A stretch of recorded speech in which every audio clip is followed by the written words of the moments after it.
विठ्ठल सहकारी साखर कारखान्याचा गाळप हंगाम 2024-25 साठीच्या मिल रोलर पूजनाचा कार्यक्रम हरिभक्तपरायण भगवंत महाराज चव्हाण माळखांबीकर यांच्या शुभ हस्ते व कारखान्याचे चेअरमन अभिजित आबा पाटील यांच्या प्रमुख उपस्थितीत संपन्न झाला। या प्रसंगी बोलताना हरिभक्तपरायण भगवंत महाराज चव्हाण यांनी चेअरमन अभिजित पाटील यांच्या नेतृत्वाची प्रशंसा करीत 2 वर्षापासून बंद असलेला कारखाना त्यांच्या नेतृत्वात उत्तम प्रकारे चालवित आहेत व यापुढेही कारखान्याच्या सभासदांना न्याय देतील असा विश्वास व्यक्त केला। तर यावेळी बोलताना चेअरमन अभिजित पाटील म्हणाले की श्री विठ्ठल कारखाना चालू झाल्यामुळे शेतकऱ्यांचा ऊस वेळेत गाळप होऊन त्याचा आर्थिक फायदा शेतकऱ्यांना झालाय। कारखान्याची आर्थिक परिस्थिती कमकुवत असताना सुद्धा आपण जिल्ह्यात सर्वात जास्त दर देऊन आपण जिल्ह्यात ऊस दराची स्पर्धा निर्माण झाली, याचा परिणाम म्हणून शेतकऱ्यांना अधिकचा आर्थिक लाभ मिळतो आहे। NCDC कडून कारखान्यास कर्ज मंजूर झाल्यानं थकीत असलेली ऊस बिले, तोडणी वाहतूकदार यांची बिले पूर्णतः अदा केली आहेत।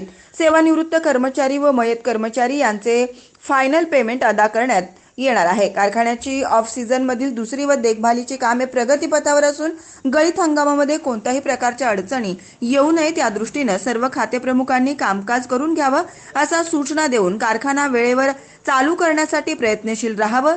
तसेच येत्या गळीत हंगामात 10,000 प्रति मेट्रिक टनाने कारखाना चालवून जास्तीत जास्त गाळप करण्याचा संचालक मंडळाचा मानस आहे। कारखान्याकडे इथेनॉल निर्मितीचा प्रकल्प नाही, त्यामुळे आर्थिक नुकसान होत आहे। त्यामुळे 1 लाख लिटर प्रतिदिन क्षमतेचा इथेनॉल प्रकल्प डिस्टिलरीची उत्पादन क्षमता वाढवून 1 लाख लिटर करण्याचा मानस असल्याचंही त्यांनी सांगितलं आहे।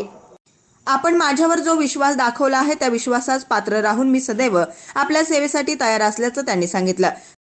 यंदा आपल्याला सगळ्याला मी म्हणायचो तर सगळी म्हणायची आता पैसे आले ते मग होणार, पुढल्या वर्षी लागल सुराला।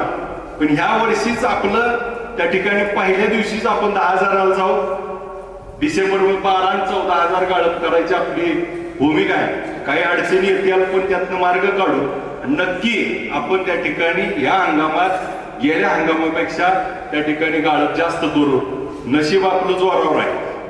नशीब जोरावर कसं आहे बघा, जर त्या ठिकाणी गेल्या हंगामात आपण 3,000 दिला, या हंगामात आपण तिथं मे मध्ये जाहीर केलं की 3,500 देणार। आज देशात 1 नंबर आहे म्हणली 3600 देतो, मग आता 3500 रुपये देणार म्हणून भूमिका घेतली।